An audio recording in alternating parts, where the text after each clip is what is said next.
From Canoga Park, we're here for the SoCal Baker Team event, one of the events I really look forward to all year long, because instead of 2 finalists, we got 10 bowling right now, 2 5-person teams. That was Zach Lewandowski striking in the first frame. Their team won the first game. It's a best 2 out of 3 match, so they need to win this game to win the title.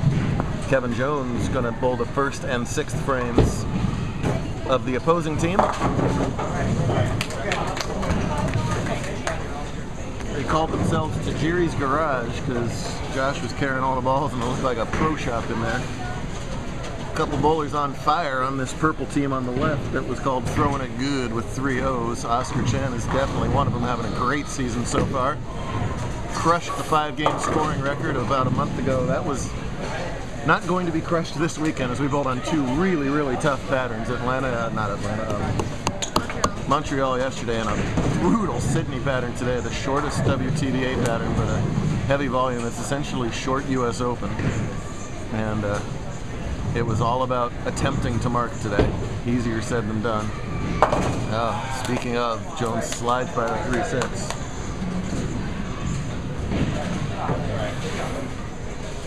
Baker bowling is what you do in college about 90% of the time. It's the most team-oriented thing I can think of in bowling, and largely in sports. It's just so much about team momentum and chemistry and intangibles like that as much as it is the physical talent that all these guys have. Heather Morkes, first time on our well. Not a bad shot. Sometimes when the pace is easier, like, wow, it went Brooklyn. That was terrible today. You could tug it milliliter and you go Brooklyn. So you just want to get that head pin and leave something makeable. If you happen to strike, even better. Zach's big brother Joe Lewandowski, a 5-time champ. Doesn't get the head pin, but also doesn't wash out, so that's good news too. Hang on. Oh man. When you need to win a match to stay alive, back-to-back opens on makeable spares is not what you want to have happen. It's likely that they're going to leave some unmakeable things throughout the course of these 10 frames. The pattern's just that hard, so you've got to make what's possible to be made, or likely to be made. Such as this one too. This is a must spare for Joe, and he's got it. A lot of confidence and a lot of titles on the team on the left. Only 1 title for the team on the right. That's Josh Tajiri, newly minted adult bowler in our world, meaning age 22 and over. Flushing that there. He shot a 300 game last year on tour to wrap up his junior career. Meanwhile, another guy having a red hot season, Ben Canfield, won a couple titles already this season. I believe 5 career for him as well. One of the cadre of no-thumb bowlers. That big loping arm swing.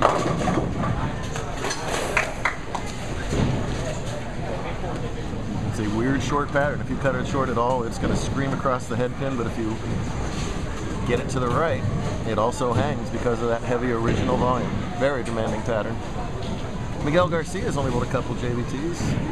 This will be his career high finish no matter what. Big shot with his team working on a strike. And a nice shot there too.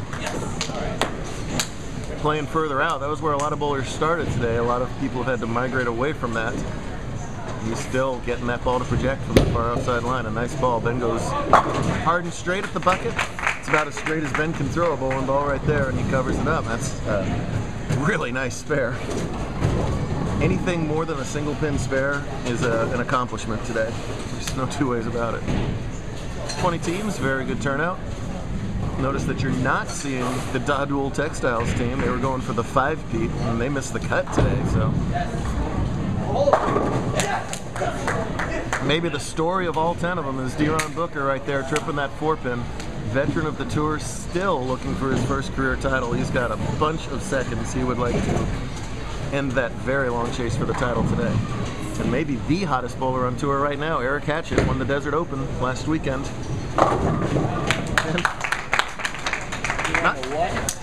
Oh, beg your pardon, Best in the West last weekend. Thank you from the stat department correcting me there. Best in the West last weekend, doing a lot of his damage recently with a red hammer. I love that. It's actually a great ball choice for right now. And I haven't seen a red hammer look that good since about 1985 or so. That's wonderful. So in Baker, each teammate bowls 2 frames. So Zach here back up, bowls the first and the 6th. So this is his last shot of the game. Wants to start the momentum for the team. Not bad. Zach quickly improving, won his first handicap division title this season. So a lot of people reaching career goals, career milestones. Kevin, the only bowler with the title on this team.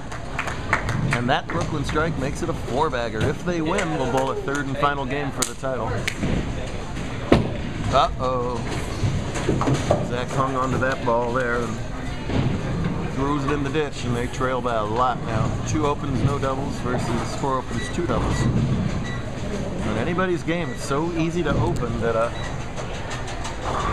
things can change very quickly. Not a bad ball from Morkes. Really nice shot from Heather there. That's a shame. It was just a little half-10. See Chan opening up those shoulders. That's to get that ball to project from left to right. That's a beautiful shot right there.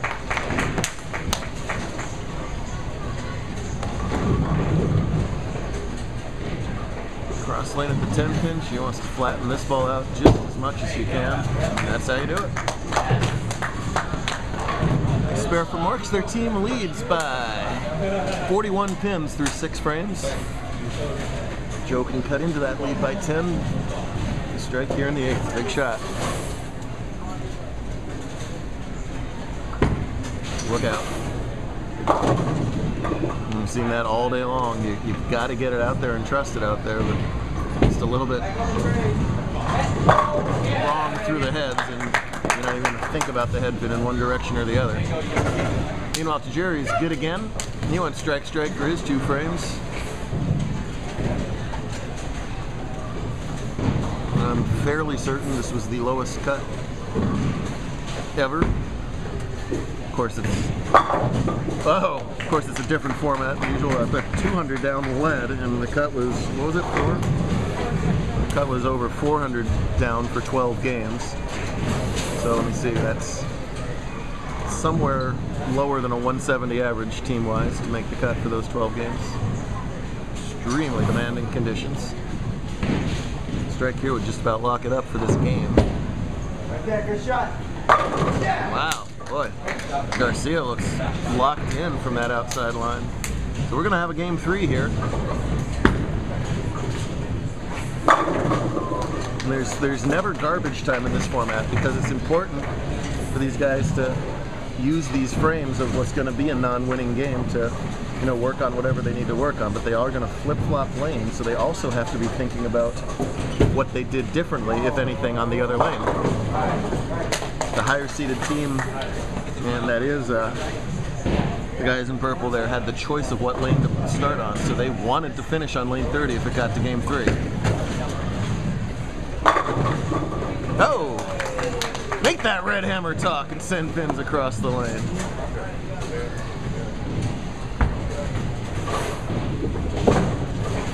Booker covers it up.